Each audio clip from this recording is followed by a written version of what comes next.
শতাব্দীর পর শতাব্দী ধরে কম্বোডিয়ার ঐতিহ্যের সাথে জড়িয়ে আছে গরুর গাড়ির দৌড় প্রতিযোগিতা। আধুনিক কৃষি যন্ত্রের কারণে হারাতে বসেছিল এই ঐতিহ্য, কিন্তু প্রায় এক দশক ধরে চেষ্টা চলছে তা ফিরিয়ে আনার। তাই খমের নববর্ষকে সামনে রেখে সম্প্রতি দেশটিতে আয়োজন করা হয়েছে ঐতিহ্যবাহী দৌড় প্রতিযোগিতার। উৎসবটি উপভোগ করতে বিভিন্ন স্থান থেকে আসেন শত শত দর্শক।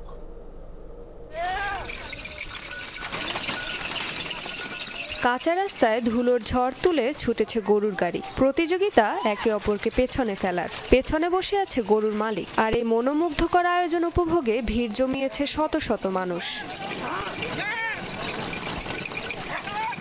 এমন দৃশ্যই দেখা গেল কম্বোডিয়ার ক্যাম্পংস্পেউ প্রদেশে। মধ্য এপ্রিলে কম্বোডিয়ায় উদযাপিত হয় নববর্ষ, যা পরিচিত খমের নববর্ষ নামে। ফসল কাটার মৌসুম উপলক্ষে প্রতি বছরই দেশটিতে আয়োজন করা হয় এ প্রতিযোগিতার। এবছর খমের নববর্ষ অনুষ্ঠিত হতে যাচ্ছে 14 এপ্রিল। এই উপলক্ষেই হয় এ বিশেষ আয়োজন। এবছরের প্রতিযোগিতায় অংশ নেন ৭৫ জন কৃষক। এমন আয়োজনে যুক্ত হতে পেরে খুবই খুশি তারা। দর্শকরাও খুব উৎসাহ নিয়ে উপভোগ করেন এ গরুর গাড়ির দৌড়।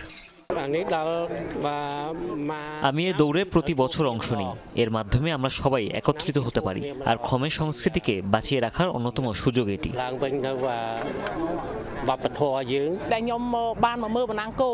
আমি এর আগে কখনো এমন প্রতিযোগিতা দেখিনি, এবার তাই এই সুযোগ মিস করতে চাইনি। কম্বোডিয়ার ঐতিহ্যের সাথে মিশে আছে গরুর গাড়ির দৌড় প্রতিযোগিতা।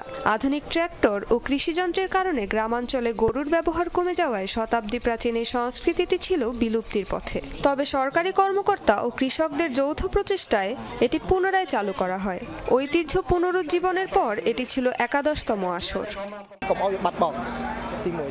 এই গরুর গাড়ি দৌড়ের মূল উদ্দেশ্য হলো আমাদের সংস্কৃতিকে সংরক্ষণ ও প্রচার করা, যাতে ভবিষ্যতে এটি হারিয়ে না যায়। এই আয়োজনের মাধ্যমে আমাদের তরুণ প্রজন্ম এবং বিদেশি পর্যটকদের কাছে আমাদের ঐতিহ্য তুলে ধরতে চাই।